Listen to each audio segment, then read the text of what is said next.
The Cat and the Cat Burglar. The sound of a vase crashing to the floor in the living room snapped my wife and me bolt upright in bed. "It's the cat," Bun hissed. "You forgot to put the cat out again." "Oh, go back to sleep," I said. "It's probably only another burglar." "You're trying to make excuses. I know it's the cat. You forgot to put it out." "Well, I'll prove it's a burglar," I growled, crawling out of bed and switching on the hall light.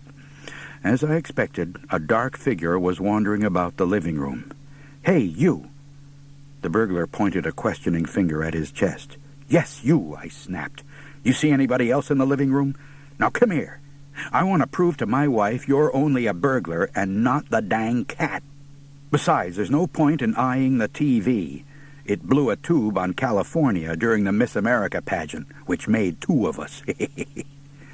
The burglar shuffled down the hall, a can of blackjack mugger's spray trained on me.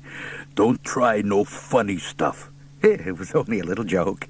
"I know, but it was pretty bad. And I'm not up to it. I've had a hard night. How come your house is so empty?" "We've had a lot of other burglaries," I explained. "For a while, they were so frequent we thought about asking the burglars to each take a number, so there wouldn't be so many here at one time." "What did I say about the funny stuff?" "Sorry. Say, I'd appreciate it if you would poke your head in the bedroom there so my wife will know you're only a burglar and not the cat." The burglar peered cautiously around the door and looked at my wife. "Oh, thank goodness you really are only a burglar," Bun said. "That cat makes such a terrible mess when it gets left in. My nice rug in the living room—" "Can it, lady?" the burglar ordered. "I ain't got time to hear about no cat messes." "Have it your way," Bun said, "but I really should tell you about Felix. He's sometimes—" "I said, can it?" "Well, if you're going to be rude, I'll just go back to sleep. The last few burglars we had were at least civil." "Do I ever pick 'em?" the burglar moaned. Then he turned to me. "Say, you're the outdoor writer, ain't you?" "Well, sort of," I replied. "Yeah, that's what I was told. All you outdoor writers got big gun collections. Let's have a look at yours." My gun collection? For years I had worried that some burglar would discover my secret gun room and clean it out. Now, under the threat of bodily harm, I was being forced to reveal my hoard of priceless firearms. "Oh, all right, follow me," I told the burglar. I led the way to the den, pressed a hidden button, and a wall panel slid silently back, revealing the secret gun room. The burglar whistled his approval at this bit of architectural ingenuity. "And there's my fabulous collection," I said, pointing to the gun cabinet. "That's it?" the burglar gasped, awestruck. "Yes," I said, "that's it. A fence will pay you handsomely for these fine guns. Your fortune is made, I'm afraid." Unlocking the doors to the gun cabinet, I decided to take one last desperate chance to save my collection. "Why don't you sit down and make yourself comfortable," I said to the burglar, "and I'll tell you about these guns. Should you decide to keep them for your own enjoyment, knowing their histories will increase the pleasure of owning them." Apparently approving of this suggestion, the burglar flopped into an armchair while I removed one of my favorite rifles from the gun cabinet. "If you were a connoisseur of fine guns," I began, "I would first tie a bib around your neck, so you wouldn't drool all over your clothes when I showed you this little 30-30. Notice, if you will, the grip of the stock." "Yeah, what caused that? Termites? Or did your dog chew it?" "To the contrary," I replied, "this is custom checking on the grip, which in all modesty, I must admit, I accomplished myself with a ball-peen hammer and a 5-penny nail. True, the exquisiteness of the pattern is detracted from somewhat by the wrappings of baling wire and electrician's tape on the stock. You may also have noticed that the barrel is slightly bent to the left and downward, but I can assure you it's not more than an inch out of alignment. I won't go into how the stock got splintered and the barrel bent, except to say that it saved me from a very nasty fall.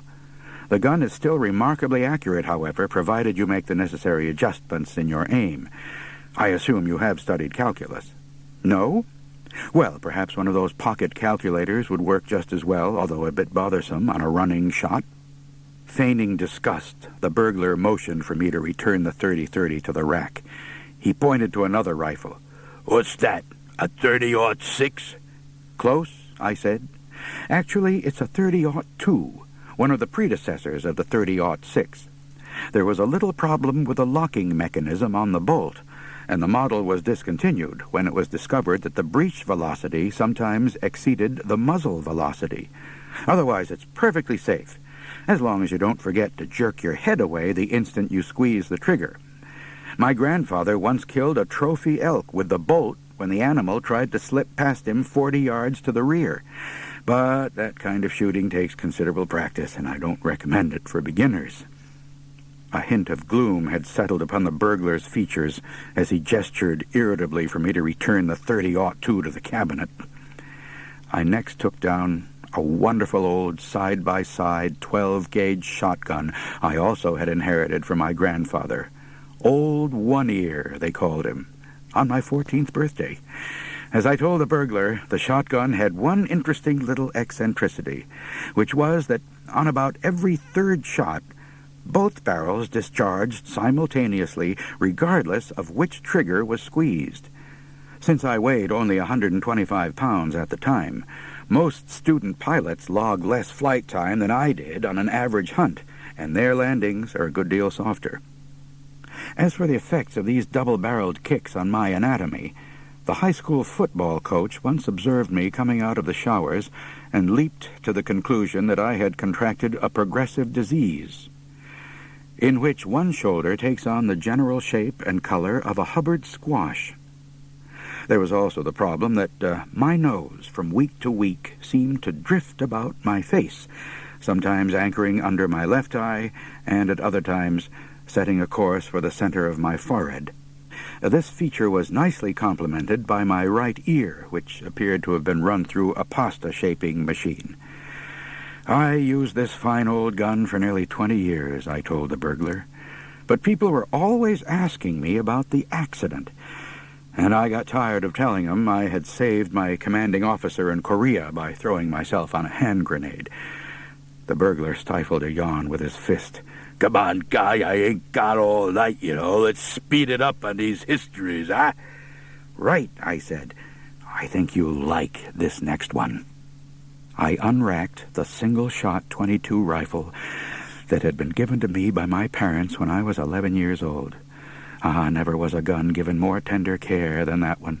I cleaned and oiled it 3 times a day, whether it had been fired or not, and never allowed a speck of dust to settle on it for more than a minute.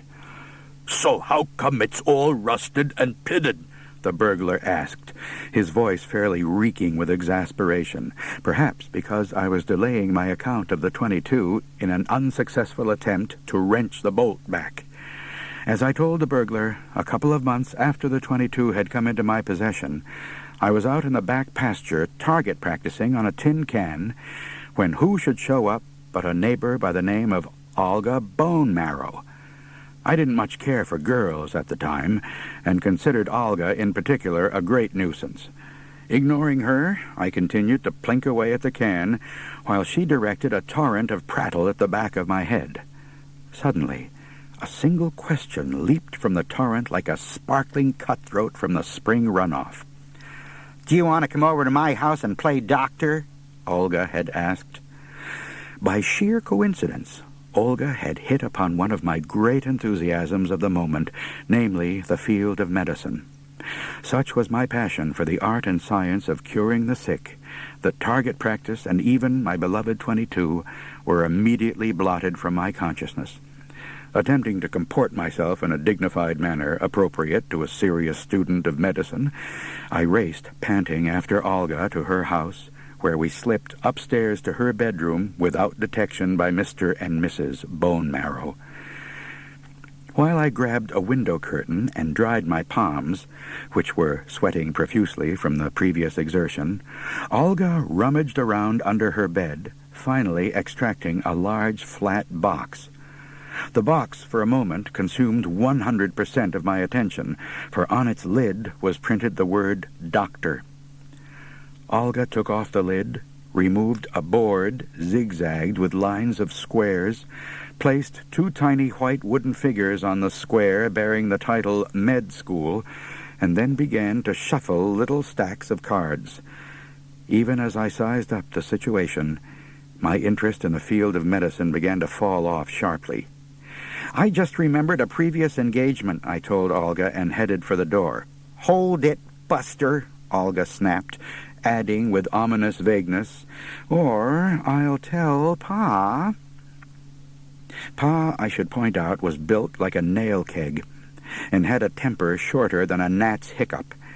No matter what Olga might tell him, I deduced it wouldn't be good, and it was easier to imagine a hairy nail keg drop-kicking me through a second-story window.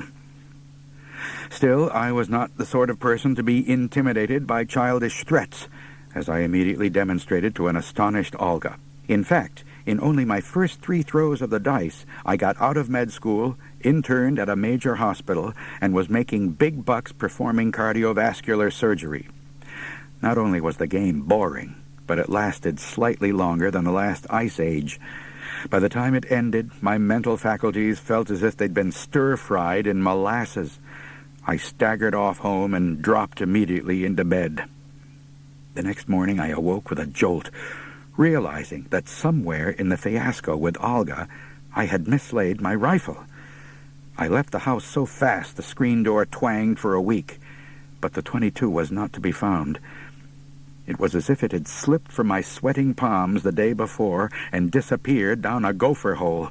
My grief was monumental and has lingered even into the present day, causing me to hold the entire medical profession in general distrust and responsible for the loss of my .22. The following spring, I found the rifle on a stack of fence posts where it had wintered over. As a boy, I often read many articles that warned of the ills of failing to clean and oil a gun after each use, but never did I read an article warning against leaving a gun on a stack of fence posts all winter. You would think some shooting editor might have mentioned that at least once. So, that's how my .22 got rusted and pitted, I told the burglar, who seemed on the verge of suffering an infarction of some sort. Now, moving right along, this rather peculiar-looking rifle here is actually a .270. I restocked it myself with the arm from an old rocking chair, and the burglar held up a hand for me to cease. "Listen, pal," he said, "maybe I'll just take the TV after all. You can keep the guns." Clearly, the man had been touched by my show of affection for the guns, which was what I had hoped for. Out of appreciation for his change of heart, I led him back to the living room, loaded him up with the TV, and even tried to warn him when he started out the wrong door. When the ruckus in the yard finally died down, I went back to bed. "Is the burglar finished?" my wife asked sleepily. "I'm afraid so," I said. "If the poor devil had had enough sense to drop the TV, he probably could have made it over the back fence before Felix got him. You know, having an attack cat isn't such a bad idea. But if these burglaries ever let up, we're going to have to start buying cat food for him."